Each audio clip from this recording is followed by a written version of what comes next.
Bonjour et bienvenue à Impact Pod. Alors moi c'est TK, Terry Kaufman, l'américain de ce groupe d'amis réunis par le rugby. Et je suis très content d'être là avec Théodore de Saint-Rémy. Comme toujours, il est là avec nous ici à Impact Pod. Ancien deuxième ligne pour Racing 92, un deuxième ligne sans mulet je précise. Oui, sans mulet, mais j'ai quand même un peu de cheveux. Hein. Même si c'est légèrement déplumé devant, je dirais que j'ai une tignasse qui est honorable sur les côtés et à l'arrière. Donc peut-être que ce serait une coupe à la mode bientôt.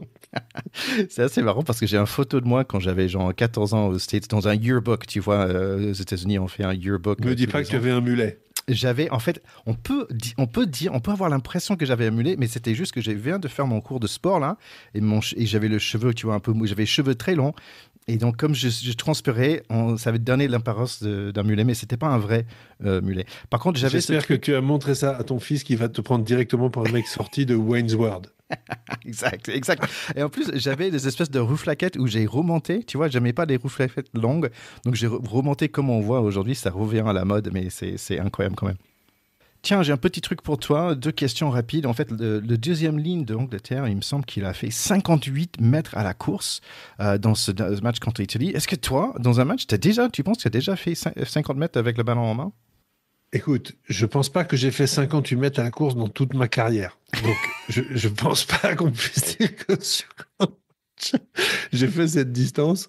Non, je me rappelle d'une fois d'ailleurs à Lyon, et je crois que tu étais venu. Oui. Tu te souviens, quand j'avais joué contre le Loup à l'époque, où le Racing et le Loup jouaient l'un contre l'autre en Pro D2, et j'avais fait une bonne percée de quelques 10 ou 12 mètres, un truc comme ça. Mais je pense qu'en percée, c'est sans doute la plus longue de ma carrière. Donc 58 mètres, pas du tout. Bah écoute, j'étais fier d'être là, de te soutenir. Je me souviens, je suis levé, je dis ouais, comme ça. Donc bravo pour cette percée de 12 mètres le plus long de ta carrière.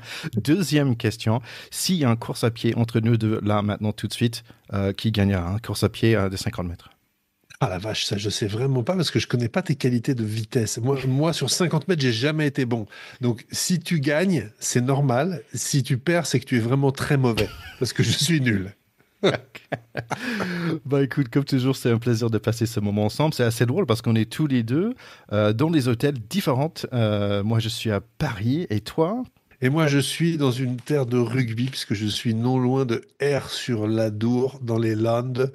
Et voilà, pour mes obligations professionnelles comme toi à Paris. Et donc, c'est notre occasion de nous rencontrer sur les ondes ce soir dans des lieux tout à fait improbables.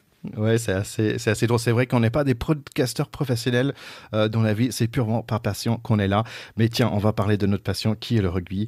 Petit rappel de la semaine dernière. En fait, on avait Pays de Galles qui s'est réveillé contre Irlande, l'Écosse qui a loupé une opportunité et 3 transformations au pied pour leur 5e victoire à la suite contre l'Angleterre. Ils ont perdu. Et la France, on a retrouvé de la fraîcheur en tapant bien fort sur les Italiens.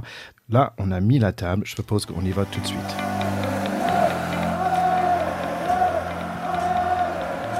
On est à Dublin avec une équipe de France avec quelques retours. Ntamak revient comme Damien Penaud. Par contre, pas de Ficou pour l'instant. Toujours Moïse Félin et Barassi en centre. Le choix de maître, c'est 7 avant et un seul arrière. Et j'étais un peu surpris de voir que l'arrière, c'était que le coup.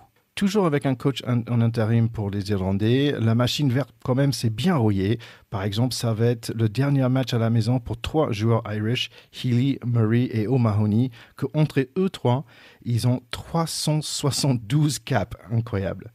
Il y a quelques jeunes aussi pour Irlande, l'arrière Osborne et le nouveau 10 Prendergast dont on parle beaucoup. Mais le grand nouvelle pour ce match, c'est que James Lowe ne jouera pas ce soir. Il s'est blessé dans l'échauffement.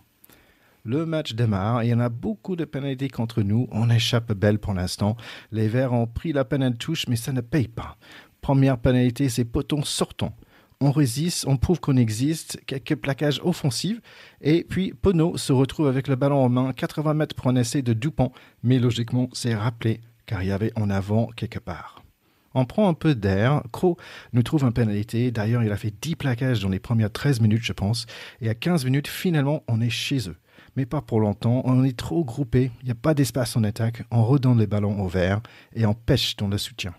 Louis Bébé va mettre un peu de feu dans son couloir, ça a mis un peu de pression et donc des mauvaises décisions par les Verts. Carton pour McCarthy, le deuxième ligne avec le Moulet. On a souffert mais maintenant on marque les premiers points. Penal touche Dupont pour Louis Bébé, 5-0. Ramos a raté la transformation. Louis Bébé avec un passe au pied un peu dangereux, un transversal vers Ramos dans nos 22, doucement les gars. Barassi et Moefena sur le côté gauche, Mahoney avec un plaquage sans les mains après un coup de pied, on va parler de ça peut-être. Petite chistara de Dupont, et après il est blessé car un verre lui tombe sur le genou dans un roc, on va parler de ça c'est sûr. La France supplie, qui va nous sauver? Est-ce que le coup peut le faire? Louis Bébé avec un coup de pied, encore un plaquage sans les bras par Mahoney. Temps fort pour le Irish, pénalité contre nous et ça passe. 5-3 pour la France toujours quand même. 8-3, merci Ramos pour cette pénalité. Penaud dans la vitesse nous fait quelques gestes moyens et on perd environ 59 mètres. Ils n'ont pas peur de notre jeu de pied, ils pèsent plus lourd dans les contacts les Irish. Tiens, cadeau, on les donne une pénalité de 50 mètres à la 40e minute. 8-6 pour nous pour le mi-temps. On mène au score, c'est bien, mais je suis pas très à l'aise. Non, c'était une première mi-temps d'une férocité rare qui dénote un match de très très haut niveau. Les Français ont eu 20 minutes d'enfer. Tu l'as dit, à la 13e, je crois que Kroos était à 10 plaquages. À la 20e, il était à 16 ou 17 plaquages. C'est des statistiques extrêmement rares qui veulent dire deux choses. C'est que, un, c'était une défense absolument intraitable. Deux, c'était une possession quasiment à sens unique. C'est-à-dire que on ne rentre dans leur terrain, je crois, à la 15e ou à la 17e. C'est quasiment la première action où on a une possession dans leur terrain. Tout le reste, on n'a fait que défendre. Et très souvent contre des grandes équipes, des défenses aussi à sens unique cèdent et finissent par prendre des points. Donc, c'était une victoire d'avoir subi à ce point pendant 20 minutes sans encaisser d'essai et tourner à la mi-temps à 8-6. C'est pas un score serein, c'est pas un score qui assure la gagne, mais c'est un score extrêmement positif au vu d'une mi-temps dont les 20 premières minutes avaient été totalement à sens unique en termes de possession et d'occupation du terrain.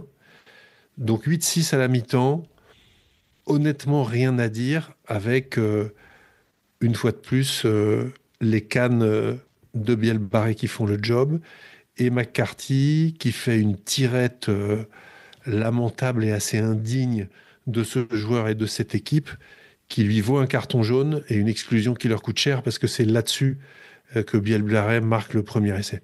Deuxième mi-temps et Keelan s'impose dans les airs. Ntamak est un peu bousculé. Guillard avec presque un grattage pour nous, mais Gibson Park joue le ballon très intelligemment. Penal touche molle pour les Irish. C'est Sheenan qui va marquer dans le coin contre un des coups solitaires. 13-8 pour eux. Et réponse assez immédiate. Un bon travail d'équipe et joli essai par Bouleron. L'arbitre garde sa décision sur le terrain malgré peut-être un petit faute de Flamand. Barassi avait subi un plaquage haut, donc deuxième carton jaune contre les Irish. Henshaw toujours fort dans les airs, grosse contre-rock pour nous, et Penaud va galoper au centre du terrain. Louis Bébé fait de Louis Bébé, coup de pied à suivre pour lui-même, et 22-13. On y va. On a failli mettre un autre essai, on va prendre les 3 points quand même, 25-13. Flamand assure dans les airs, c'est mieux comme ça. Nos avants sont déchaînés, mais à fou de ouf. Ils gagnent 4 mètres en écrasant les Verts. Jégo va mettre le 4e essai. 32-13 et à jolie Marseillaise dans ce stade à Dublin. Jégo avec quelques plaquages de qualité quand même. J'ai oublié de dire qu'il jouait centre en remplaçant Barassi. Toutes les pénalités sont pour nous en ce moment, sont dans ce deuxième mi-temps. 6-7 au pied pour Ramos, bravo. 35-13, 27 points pour nous dans ce deuxième mi-temps. Meafou avec un plaquage de sauvetage toute seule contre Henshaw dans le couloir. Meofana assure un peu partout. En gros, les Verts essayent, mais la défense des Bleus tient bon et le temps s'écoule. Et oui, après la French defense, c'est le French flair. Ramos avec une interception méga propre. Il donne un Penaud pour finir. 42-13. Quelques petits essais de consolation pour les Irish, mais c'est pas encore St. Patrick's Day, c'est la journée des Français. 42-27. Oui, c'est très frustrant de devoir parler rapidement de ce match parce qu'on voudrait en parler des heures, très honnêtement. On voudrait presque en faire un épisode entier dédié à ce match. Et je pense que pour ceux d'entre vous qui nous écoutez depuis longtemps, vous savez qu'on fait des épisodes, on a fait des épisodes qui s'appelaient les Rugby Retro Classics. Et franchement, j'en ai débriefé avec quelques copains. Ce match m'a fait penser à la demi-finale de la Coupe du Monde 99 quand on a battu les Blacks. Sans rentrer dans les détails, mais il y a quelques détails incroyables. D'abord, à la fin de ce match, il y a une ampleur au score, 42-27, qui fait que pendant les 5-10 dernières minutes, on sait qu'on a gagné. Largement, qu'on leur a mis 40 points, alors qu'on n'était pas ni favori ni pas favori, mais on était sur une équipe très dominante des Irlandais qui avaient beaucoup plus de certitude que nous, qui nous avaient battu très largement l'année dernière chez nous à domicile, qui avait à nouveau marqué de son empreinte toute l'année rugby. Et donc, ce sentiment pendant les 10 dernières minutes d'être largement devant et d'avoir fait ça nous mettait quelque part un peu la tête dans les étoiles. Et franchement, le plongeon de Biel-Biarret, un coup de filou de Ramos, une course de feu de Damien Penaud, c'est ce qu'on attend de lui. Une seule dans un match comme ça nous suffit en fait. Ça suffit à notre bonheur. Cet essai inscrit comme ça dans un but fait penser à l'essai de Richard Dourte à l'époque sur un petit coup de pied dans ce match de 99, de même que l'essai qui a été marqué par Penaud sur interception fait passer à celui qui est écrit par Bernat Salle après l'interception d'Olivier Magne, etc. Donc pour moi, il y a une filiation entre ces deux matchs et peut-être quelque chose de fondateur comme un match qui donne confiance à une génération. Voilà, moi j'ai été emporté tout simplement, et je ne peux pas reprendre toutes les actions en détail, par ce match. J'ai été emporté par la férocité de Lucu qui remplace Antoine Dupont dans des circonstances dramatiques. On sait que maintenant on verra probablement plus Antoine Dupont pour presque 8 mois ou 9 mois ou 6 mois, mais c'est très long à l'échelle d'un joueur. Et il a eu, Lucu, une carrière difficile en équipe de France. Il est l'éternel second, il s'est fait un peu doubler par Nolan Le Garec, etc. Et là, il rentre dans les pires conditions. Le capitaine sort, on est sous la mitraille. À ce moment-là, on n'a aucune certitude. Et il fait un match, mais de guerrier, de guerrier. C'est ce qu'on aime voir dans ce sport, quand on aime ce que c'est que le combat auprès d'un numéro 9 qui est le 9e avant et qui est un joueur exemplaire. Il a fait une mi-temps absolument fantastique, enfin 50 minutes, absolument fantastique. Ouais, tu parlais de Lecou, franchement, 10 sur 10 sur les plaquages. Et en fait, quand tu dis, mais toute la pression qu'il avait, le pauvre, il a bien assuré. Et c'est ça qui est fou, c'est que le nombre de personnes qui ont 10 plaquages. En fait, j'ai pas tous les stats là, mais c'est incroyable le nombre de plaquages qu'on a fait dans ce match. C'est absolument fou. On n'a pas fait que des plaquages parce qu'en deuxième mi-temps, on a aussi su mettre la marche avant avec Meafou, Loukou à nouveau, etc., qui sont rentrés, qui les ont mis sur le reculoir. Mais on n'a pas vu cette équipe d'Irlande souffrir comme ça physiquement et dans la confrontation directe depuis 5 ans. Alors, c'est vrai que c'est une fin de génération pour eux, comme tu le disais. 372 sélections à 3 au Mahoney et compagnie. Incroyable. C'est bientôt fini pour eux. Et je trouve que cette clôture est quand même cruelle parce qu'ils allaient chercher le Grand Chelem. Donc là, on les en a privés de manière absolument magistrale mais cruelle.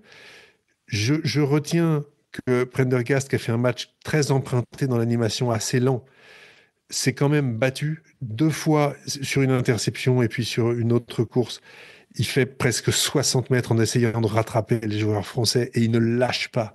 Je pense que ce joueur sera quand même un grand joueur.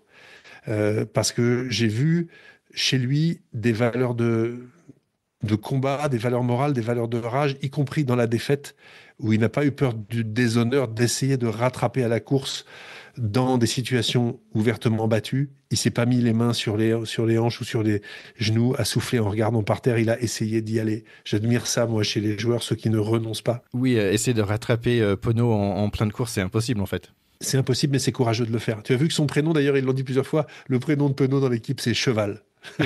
C'est dire à quel point ils savent que sa course est impossible, en fait, à rattraper. C'est un mec d'une autre dimension. Et on le voit sur son essai, mais on le voit sur la course avant l'essai de Louis Biel-Barré qu'il fait au centre du terrain, où tu as l'impression que tout le monde est arrêté quand il court.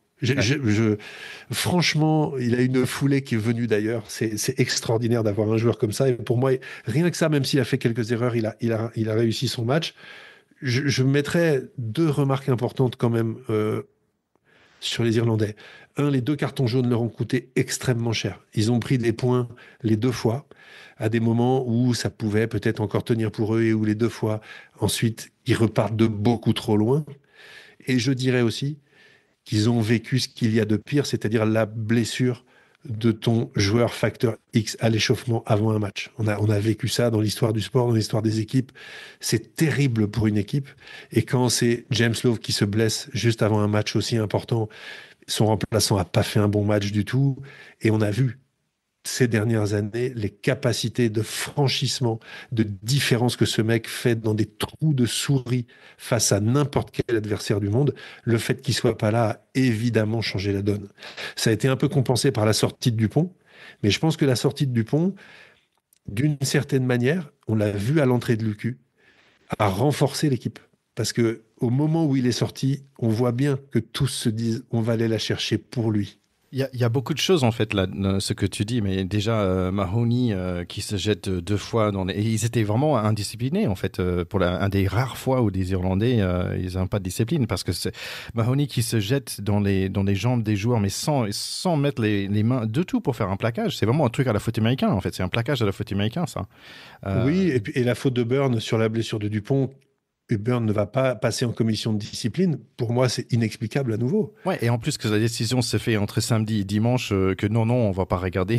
Mais c'est comme c'était jamais arrivé sur le bureau du gars lundi matin, en fait. C'est impossible. Comment tu peux dire c'est non? inexplicable. Pour moi, il perd ses appuis, donc il tombe dans le camp de ses adversaires. Et en plus, il n'a absolument pas la posture des bras en avant pour venir déblayer avec les bras. Or, ce sont deux consignes du règlement. Donc, pour moi, c'est à nouveau pas explicable. Bon, de toute façon, ça ramènera pas le genou d'Antoine Dupont. Et quelque part, je me dis que Dupont, qui a tellement donné, qui a été champion olympique, qui a fait la tournée d'automne, qui a fait ça, etc., finalement, s'il se remet, et ce sont des opérations qui sont très maîtrisées aujourd'hui, faisons une lecture positive de cette situation. Il va avoir 8 ou 9 mois où il va reposer son organisme. C'est un tel champion qui reviendra plus fort. Donc, il faut avoir une lecture positive. C'est loin avant la Coupe du Monde. Il fera probablement la tournée de l'année, le tournoi à destination de l'année prochaine. Donc, quelque part, on peut en faire une lecture positive, même si pour sa chair et pour ce joueur et pour le Stade Toulousain, c'est quand même une énorme tuile. Ouais, je pense que c'est pas le genre de mec qui aime s'asseoir et rien faire non plus. Non, mais il fera pas rien, t'inquiète pas. Ouais, mais on pense bien fort à lui, bien sûr, pour son récupération. On pense fort à toi, Antoine. C'est marrant parce que j'ai pensé beaucoup à le retour de Ntamak aussi et Antoine Dupont. Et je me disais que en fait, Antoine Dupont, en fait, c'est du show. Quand il joue, c'est juste électrique. Et en fait, qu'est-ce que j'aime quand il joue avec Ntamak, c'est qu'en fait, t'as le show, t'as le feu d'Antoine Dupont, mais t'as une espèce de cool, tu vois, du fraîcheur et du calme de Ntamak en fait. Et en fait, cette espèce tu vois, de chaud et froid, ça joue très bien. Par contre, quand tu vois Antoine Dupont avec qui est chaud et avec un joueur comme Jalibert qui est aussi chaud, dans le sens qu'il a envie de faire beaucoup d'actions, ouais. En fait, ça marche moins bien. Et quand tu vois, par exemple, le coup avec Ntamak, qui sont tous les joueurs plutôt cool et calmes, et ça marche moins bien aussi. Mais là, j'étais très content, d'ailleurs, de voir... ça, c'est mon petit analyse personnelle. Mais moi, j'étais très content de voir Ntamak de retour. Il n'était pas, on va dire, très, très présent. Mais en fait, je pense que 10 sur 10 sur les plaquages. Il a fait un bon match, silencieux, très calme et très respectable. Il a fait un match assez discret, mais il a fait ce qu'on attendait de lui. C'est-à-dire distribuer, animer, faire jouer, faire porter une certaine incertitude quand même sur la défense en face. Et il a joué derrière un pack qui était quand même incroyablement dominateur. On n'a pas parlé de Paul Boudehans qui a été monstrueux, de Greg Aldrit qui a été excellent, de François Cros qui finit, je sais même pas combien, mais peut-être 25 plaquages. Il en avait 15 à la 20e minute, donc c'était absolument hallucinant. Tu as vu cette ligne de défense. Il n'y a pas de deuxième rideau. Ils font un rideau unique, mais de défense tellement serrée et tellement efficace, avec aucun plaquage raté, qu'en fait, ça suffit. Donc tu avais Ramos tout seul derrière et tous les autres en première ligne de défense. C'est quand même assez rare, ça m'a vraiment frappé. Mais du coup, ça donne une ligne, mais qui est infranchissable en fait, quand tu as des plaqueurs de ce talent, sans parler de de Movaka qui a à nouveau fait en début de match 8 ou 10e, je sais plus, un grattage, mais absolument essentiel, qui enraye complètement la course des Irlandais à un moment où, après 10 minutes à tambouriner sur la ligne, s'ils marquent, c'est pas la même histoire. Qu'on soit les premiers à marquer après un premier quart d'heure pareil est complètement dingue. Donc ce 8-6 à la mi-temps, il ouvrait la porte à cette deuxième mi-temps qu'ils ont faite. Et je dirais en bilan que c'est le match qu'on attendait de ces Français, c'est le match qu'on attendait de Fabien Galtier et de sa gouvernance. On avait des doutes. Aujourd'hui, ces doutes sont levés. C'est-à-dire que on attendait de cette équipe qu'ils aillent faire ça. C'est-à-dire aller prendre le plus fort chez lui et lui foutre une raclée. Et faire ça à la tête de la planète rugby en disant c'est ça l'équipe de France. Parce que maintenant, avec ce match-là, tous les adversaires de l'équipe de France, de cette équipe de France, pendant les 3 ans qui viennent et jusqu'à la Coupe du Monde 2027, auront ce match-là comme match référence et se diront, s'ils jouent comme ils ont joué ce jour-là, on est mort. C'est marrant parce qu'on dit, on aime bien critiquer les choix de Galtier, mais en fait, c'est ce qu'il fait. En fait, le gars, tu vois, on peut dire de 7-1, et surtout qu'on avait 2 arrières blessés et tout, on dit, mais on peut critiquer, mais en fait, je pense qu'il sait ce qu'il fait. Et tout est validé par ce match, y compris la présence de Lucu dans le groupe, qui était une présence dont tout le monde doutait, en fait. Mais sans doute que lui savait que dans un match comme ça, avec un scénario dramatique, il pouvait être l'homme de la situation et il l'a montré. Il a fait un match, il a fait 50 minutes vraiment de taulier. Il a été exceptionnel à la mêlée. Et qu'est-ce que c'est que de remplacer Antoine Dupont, capitaine, sous la mitraille, en Irlande, avec l'équipe de France qui doit venir les empêcher de faire le Grand Chelem? Mais il faut être un cador pour faire ce qu'il a fait. Donc ça veut dire que c'en est un. Ouais, et en fait, c'est quelque chose que nous, on se posait les questions, pourquoi lui et pourquoi pas Serrin, etc. Finalement, je pense que Galtier, c'est quelque chose que nous, on savait pas. Et maintenant, on le sait, t'as raison. En fait, juste une dernière chose sur ce match, en fait, c'était assez bizarre. Je trouvais que l'arbitre était pas trop sûr de lui, quelque part. Tu vois, en fait, je disais, j'étais dans un bar, donc je voyais pas très bien. Je disais, c'est Wayne Barnes. Ben non, Wayne Barnes, elle a fait sa retraite. Il ressemble, qui je suis d'accord. Ouais, c'est qui, ce gars? Et je trouvais qu'il y avait plein de choses qu'il a loupées contre nous, en fait, dans la première mi-temps, et dans la deuxième mi-temps, il était un peu plus gentil, mais c'est la première fois dans cette 6 nations que j'ai noté, c'était un arbitre qui avait peut-être un peu moins de sûreté, moins de clarté dans ses décisions, mais bon, on va pas du tout complain, tu vois, je suis pas là pour faire des comptes. Moi, j'ai noté un truc qui m'a bien plu, c'est qu'il y a eu très peu de mêlées écroulées. Et j'ai trouvé que l'arbitre était extrêmement impliqué sur les consignes qu'il donnait à l'entrée en mêlée et très très près des piliers. Et je pense que ça a contribué à ça. Il a dû être extrêmement vigilant. Je ne sais pas si c'est des consignes, mais en fait, dans le rugby moderne, les mêlées écroulées, qui se refont, qui machin, etc., c'est vraiment le fléau. Parce que c'est le truc qui fait fuir les spectateurs qui connaissent mal le rugby. Ça prend du temps, c'est nul, c'est pas spectaculaire. Et ça prend de la bande passante au temps de jeu avec des courses, des passages, des passes, des actions qu'on aime.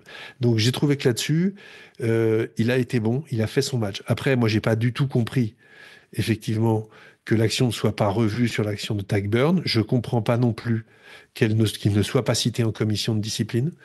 J'ai vu là dans la presse qu'il y a quand même un règlement qui semble, un article du règlement qui semble pousser à ce que ce soit au moins revu. Quand en plus il y a une blessure grave à la sortie, pour moi c'est intolérable de ne pas accepter de le revoir. Voilà. En tout cas, c'était un premier match de ce week-end. En tout cas, c'était un premier match, mais quel match, Thierry! C'est le match qu'on attendait depuis 1 an et demi, nous, les fans de l'équipe de France. Ça fait 1 an et demi qu'on attendait ce match référence. Donc franchement, moi, j'étais remonté à bloc et voilà, je les félicite, j'ai pas de mots. Et honnêtement, je demande à nos écouteurs d'aller écouter Rugby Retro Classics.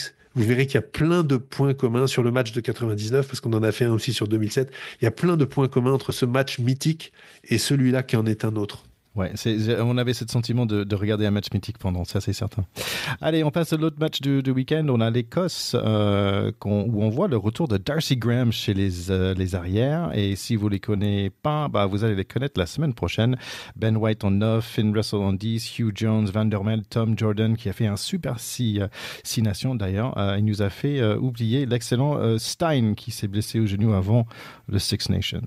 Pour les Gallois, je commence à mieux connaître l'équipe. Jack Morgan, des flankers solides, le 12, Ben Thomas, 15, Murray, de super moustache de Will Griff-Jean. Les premiers points sont pour Pays de Galles. Ensuite, c'est la fête des avants d'Écosse. Ils ont tous touché le ballon au moins 2 fois avant que Darcy Graham fixe son vis-à-vis et offre un ballon à Kinghorn qui assure l'essai avec ses longues jambes. 7-3. Bravo à Schumann d'ailleurs dans cette action pour le petit appel à vide. Schumann, après, il va gratter. Darcy Graham sur le côté, Van der Merwe, Hugh Jones sur l'autre côté. Tom Jordan va marquer l'essai. 14-3. À 12 minutes, c'est le capitaine rouge Jack Morgan qui est là en défense. Il gratte, il dégage même au pied. Ils ne sont pas encore dangereux, les Red Dragons. Le match ralentit un petit peu. Les avants bleus marchent avec un pas sûr vers l'embut, sauf qu'il tombe encore sur Jack Morgan. Deuxième grattage pour lui et encore un autre pour Morgan. Et puis, petite séquence sympa des Gallois. Faleteo monte ses qualités. Le dish Ascom avec un petit passe au pied pour le jeune 15 Murray. 14-8 maintenant. Rempense rapide par les Écossais, Tom Jordan qui chope un ballon haut, Ben White le 9, il avance, et Finn Russell fait un feinte de passe magique, vraiment bellissimo, pour délivrer le petit Monsieur Darcy, 21-8. L'attaque des Chardons est vraiment beau à voir, on comprend pourquoi Blair Kinghorn a gagné le plus de mètres dans cette signation, mais ils vont marquer le prochain essai sur un cafouillage des Rouges, doublé par Tom Jordan maintenant, 28-8. Le score reste là jusqu'à la mi-temps. Les Gallois ne montent pas grand-chose aujourd'hui. Le Jamie Ritchie est un peu partout. Le 20 bleu, Fagerson aussi.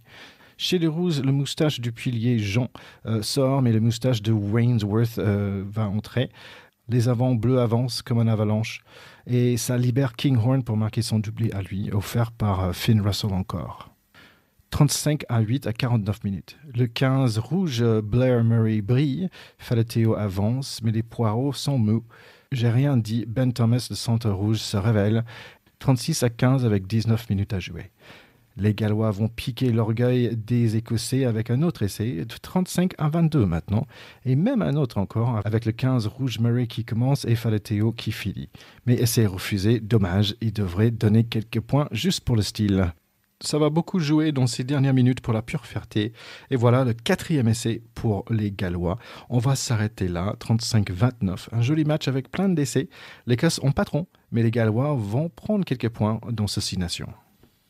Oui, c'était un match très plaisant sur le plan purement rugbystique si on n'avait pas une équipe préférée. On a vu des choses magnifiques de la part de cette équipe écossaise qu'on connaît maintenant bien avec très peu de points faibles et c'est d'ailleurs quand même un point de vigilance pour la semaine prochaine parce que c'est une sacrée équipe. Ils ont une équipe extrêmement complète. Ils savent un peu tout faire. Et s'ils ne sont pas dans un mauvais jour, ils peuvent être extrêmement difficiles à battre. Maintenant, les Gallois qui ont laissé les Écossais s'échapper au score, en fait, n'ont néanmoins pas renoncé. Ils viennent perdre à 6 points, c'est-à-dire quand même de très peu. Et mathématiquement, à 35-29, finalement, il était encore possible en un seul essai que les Gallois viennent gagner 36-35. Donc, à un moment, on a cru qu'ils allaient vraiment en prendre 40 ou 50, et c'est pas du tout ce qui s'est passé. Donc, moi, je veux y voir des sources d'espérer pour ces Gallois. J'ai vu un joueur que j'ai découvert, le petit Blair Murray, qui mesure 1m73, qui joue à l'arrière. Bon, il se trouve que c'est un Néo-Zélandais, comme pas mal de joueurs en Europe, comme Anscombe qui a été très bon, dont je rappelle quand même qu'on l'avait plus trop vu. Lui, il a 33 ans pour le coup. Il a quand même fait le Grand Chelem 2019 avec le Pays de Galles. Il a 37 sélections, c'est quand même pas rien. Malheureusement, c'est aussi un Néo-Zélandais, donc sur le réservoir de jeu gallois, ça ne dit pas grand-chose. Mais néanmoins, c'est des joueurs qui sont là, qui jouent aujourd'hui pour le Pays de Galles. Et le petit Murray m'a absolument bluffé. Il marque un essai, il prend le renvoi qui suit juste après. Ensuite, il a eu un essai refusé après une sorte de saut qui est effectivement hors la loi parce qu'on n'a pas le droit de sauter au-dessus d'un défenseur, même quand on fait 1m73, manifestement. Il a fait des plaquages énormes alors que c'est un tout petit gabarit. Donc, moi, j'ai découvert ce joueur que j'ai beaucoup aimé. Ils ont pris un jaune, les Gallois, idiot, par Will Griff-Jones sur une sorte de levée de jambe pour taper les appuis de l'autre, digne un peu de l'opéra de Cardiff, très honnêtement, alors que il a plutôt quand même une moustache de déménageur et de docker que de danseur d'opéra. Enfin, ça, ceci est un autre sujet. Et très franchement, ils ont eu aussi des errements techniques. On a, juste après ce carton jaune, cette espèce de cagade du 12 Thomas, là, avec, suite à une passe au pied qui est un petit peu ratée, une chistera désespérée, une succession de petites erreurs techniques qui se terminent en essai écossais en contre, qui montrent que le très haut niveau ne tolère pas les approximations techniques. Donc, tous ces artistes du jeu doivent rester des artisans du rugby qui commencent par respecter les bases. Et les bases, c'est une technique irréprochable à très haut niveau. Malheureusement, ça n'a pas été le cas. Moi, je voulais juste dire un mot pour Jack Morgan. Si je ne me trompe pas, c'est 25 sur 25 plaquages quand même. C'est un truc de ouf. Et il avait au moins, je pense, 3 grattages, au moins 2 grattages et un pénalité sifflé pour lui. Oui, et puis Jamie Ritchie a aussi été absolument énorme dans ce domaine. Donc, ils ont, voilà, des deux côtés d'ailleurs, il y a eu quand même des très belles performances, mais on voit quand une équipe est dominée à la 48e, assez vite, au début de deuxième mi-temps, là, c'est le cas d'école. C'est-à-dire que tu as les Gallois qui sont un peu en difficulté sur un ruck, ils subissent à 2 contre 3, ils reculent, ils prennent une pénalité. Derrière, tu as pénal touche. Ils défendent très bien sur cette pénal touche, les Gallois, mais néanmoins, leur équipe est fixée. En 2 passes, les Écossais écartent. Tu as essayé d'aller l'opposé de Kinghorn. C'est complètement imparable, tout simplement parce que au départ, sur un ruck, mais sur un ruck au départ, tu subis. Et en fait, 60 mètres plus loin, il y a essai parce que tu as subi sur ce ruck. C'est intraitable, c'est d'une cruauté totale, mais malheureusement, c'est absolument intraitable. Une chose c'est sûr, j'ai hâte de voir en fait Jack Morgan avec les Lions, comme on en a parlé la semaine dernière. Et l'autre aussi, c'est j'ai hâte de voir Jamie Ritchie avec l'USAP en fait en top 14 l'année prochaine. En fait, ça va être sympa ça. Oui, ça va être quelque chose. Moi, j'ai bien aimé aussi parmi on va dire les sujets d'espoir chez les Gallois en particulier, le jeune Teddy Williams qui est bon, ils s'appellent tous Williams ou Thomas, on le sait, hein, ou Jones chez les Gallois, mais en l'occurrence Teddy Williams qui montre de très belles choses, jeune joueur également, avec en face malgré tout, voilà, des Écossais au-dessus, hein, Jamie Ritchie, Kinghorn, qui est quand même un énorme client, et puis Tom Jordan, qui nous met une accélération à la 78e, mais de malade. C'est-à-dire qu'on dirait qu'il avait il avait caché un moteur dans son calbut, si tu veux, et puis à un moment, il a branché le truc, et puis personne ne l'a revu. Enfin, voilà, moi, je suis malheureusement déçu pour Faletao, qui venait marquer cet essai qui a été refusé parce que le jeune Murray a sauté, mais c'était aussi, je trouve, une belle image de voir Faletao marquer en fin de match pour venir montrer que non, le Pays de Galles ne renonce pas. Mais voilà, ça n'a pas suffi malheureusement. Allez, l'Angleterre-Italie, ça démarre vite. Freeman sur le côté, c'est Earl qui va finir le boulot après que 3 minutes, 7-0. 10 minutes après, on voit Ange Capizzo qui va marquer un essai. Il a suivi le ballon de Ione pour son essai à lui. Ensuite, Freeman, il va mettre les boosters pour suivre un ballon aussi. Et hop, essai pour lui, 14-7. Capuzzo, en fait, dans un petit trou de souris, il voit la lumière et surtout, il voit son numéro 8, le jeune Vincent, lancé comme une bulle de canon, 14-14. Si c'était 15-15, on dirait un vrai match de tennis.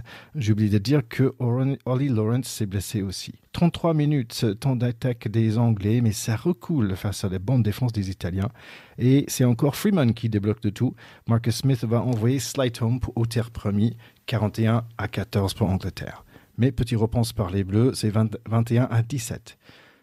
Menoncello utilise des dark arts très techniques dans un rock. Ça va donner les Italiens le ballon, mais c'est tout pour ce mi-temps. Deuxième mi-temps, les Italiens sont en forme, je trouve, mais Marcus Smith va suivre son avant, qui lui offre un joli cadeau après contact, 28-17. L'écart commence. Ange Capozzo pêche sous la balle en haut, Angleterre en mode force et Curry va ajouter son essai 35-17. Ça commence à sentir cuit là. Les Italiens commencent à faire des petits mauvais gestes, Menoncello et Breck sont toujours quand même impressionnants en défense. Mais les Anglais sont en mode croisière, tout fonctionne, même le petit jeu de jonglage. Slide home le doublé, 42-17. Le match ralentit un peu, Jamie George va sortir avec les applaudissements, sans cap pour lui quand même. Brex continue à découper. Menoncello encaisse la charge de Cunningham South, tous les deux très solides comme des frères Curry et des frères Canonnet, des fratries très denses. Menoncello va marquer un essai à 70 minutes. Allez, on arrête là. Oups, non, Ben Hur veut avoir le dernier mot. 49-24 le score à la fin. C'est comme un film de Schwarzenegger. On n'était pas surpris par la fin, mais on a passé un bon moment quand même. Oui, c'est un peu ça. Il y a presque un essai de trop. Celui de Ben Hur est un peu cruel pour les Italiens. Moi, je retiens pour les Italiens qui marquent quand même 3 essais.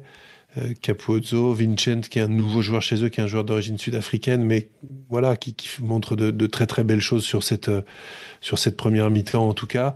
Et puis Menoncello, qui vient marquer à un moment où le score était déjà fait, mais où c'est bien de montrer qu'on n'est pas dépassé. On fait pas partie de ces équipes qui en prennent 50, 60 et qui ne marquent plus pendant la dernière demi-heure, pas tellement ils sont dépassés. Donc je pense que s'il y a une petite source de satisfaction pour les Italiens, c'est celle-là, c'est de ne pas prendre 40 points d'écart.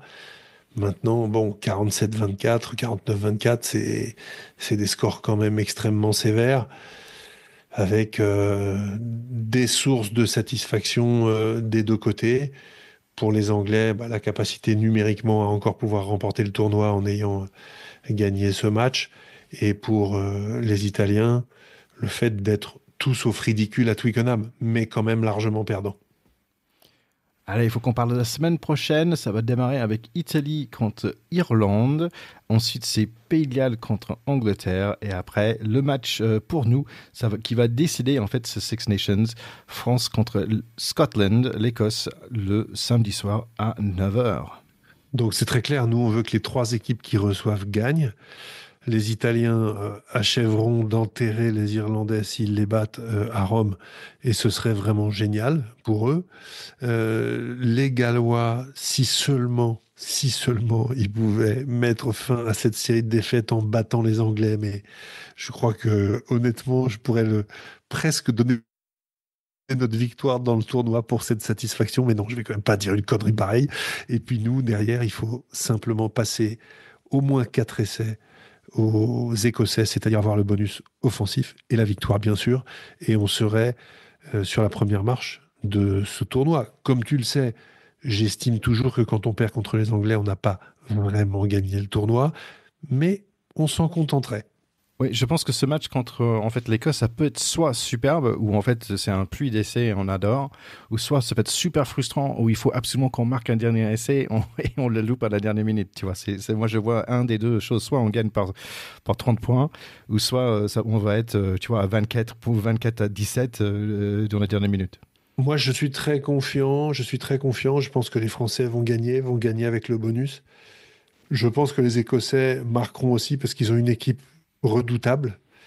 Mais je suis quand même confiant. Je pense qu'avec ce que viennent de faire les Français, ils ont emmagasiné un capital confiance absolument énorme. Il ne faut pas que ça se transforme en complexe de supériorité. Mais ça, je compte sur Galtier pour leur faire préparer le match de la manière la plus sérieuse qui soit, les faire renouer avec la victoire dans le tournoi. Je pense que c'est un objectif qu'ils ont tous l'intelligence d'avoir pour ne pas péter les plombs en croyant que c'est gagné avant d'avoir joué le match. Donc pour moi, ça va être une fête du rugby avec une victoire des Français à la sortie, assortie de la victoire dans le tournoi Destination, qui sera partiellement réussie. Ce qui est absolument incroyable quand on repense à l'Angleterre-France qu'on a vécu il y a un mois, qu'on a perdu d'1 point, c'est de se dire que si on avait moins fait tomber les ballons à Twickenham, on aurait mis 30 points aux Anglais, on aurait gagné là-bas, parce qu'on devait gagner 10 fois ce match. On aurait mis 70 points aux Italiens et on a mis 40 points aux Irlandais. Donc, normalement, s'ils font pas tomber tous les ballons contre les Écossais, même si c'est une bonne équipe, il n'y a pas photo. Et on aurait dû faire le Grand Chelem. Voilà. C'est un concours de circonstances qu'on ne l'ait pas fait quand on voit la tournure de ce match miraculeusement perdu contre les Anglais à Twickenham. Allez, il faut qu'on gagne avec le bonus. Mais donc, on va aller avec juste ça pour l'instant. Allez, est-ce que tu peux nous parler rapidement des U20 ? Eh bien, les U20, figure-toi que les Français avaient montré le chemin puisqu'ils ont gagné 22-12 contre les Irlandais la veille du match. Les Anglais avaient gagné 33-24 contre les Italiens et les Écossais 27-12 contre les Gallois. Donc ça nous donne des Anglais malheureusement à la première place devant les Français qui sont devant les Gallois, les Italiens, les Irlandais et enfin les Écossais qui ferment la marche. Donc techniquement, tout est encore possible puisque les Français sont à 15 points, les Anglais à 18. Donc si les Anglais perdent au Pays de Galles, ce qui est quand même improbable, et que les Français battent les Écossais, les Français peuvent encore l'emporter. Voilà, à suivre le week-end prochain. Allez, si on parlait de Six Nations bis, il y avait quand même Géorgie qui a battu Roumanie assez facilement 43-5. Petite surprise pour nos potes portugais, ils ont perdu contre l'Espagne, en fait. Espagne qui remonte en fait dans le monde de rugby, surtout aux Sevens en ce moment aussi. Donc Espagne, ils ont gagné 42-31. Donc ils vont en fait être face à Géorgie dans ce final, le grand final qui va être la semaine prochaine d'ailleurs. Et pour le 3e place, ça va être Roumanie contre Portugal. Pour les plus petites équipes, en fait, c'est Netherlands qui ont battu l'Allemagne et Belgique qui a battu les Suisses. Bon alors, on va consoler nos auditeurs portugais en se disant que se donner une chance de battre les Roumains pour finir 3e et finir sur une victoire, c'est peut-être mieux que d'aller en finale comme les Espagnols et de se prendre une branlée par les Géorgiens. Voilà, ce sera ma lecture positive pour mes amis lisboètes que j'embrasse. Un joli bronze plutôt qu'un moche argent, c'est ça ? Absolument. Un tout petit mot sur le top 14 quand même, Thierry, parce que c'est une compétition qu'on aime beaucoup. C'est un peu les boules en fin de classement pour les Parisiens qui aiment le rugby, puisque le Stade français 11e, le Racing 12e, juste devant Perpignan, puisque Perpignan a 30, le Racing 31, le Stade français 32, et le RC Vannes à 28, qui n'a pas encore dit son dernier mot. Donc le championnat pour ne pas descendre va être aussi palpitant que le championnat pour aller dans les playoffs, puisque Clermont est tout près du Loup, qui est pour le moment 6e. Et puis en tête de classement, on a toujours le Stade Toulousain et l'Union Bordeaux-Bègles qui caracole en tête devant le RC Toulon.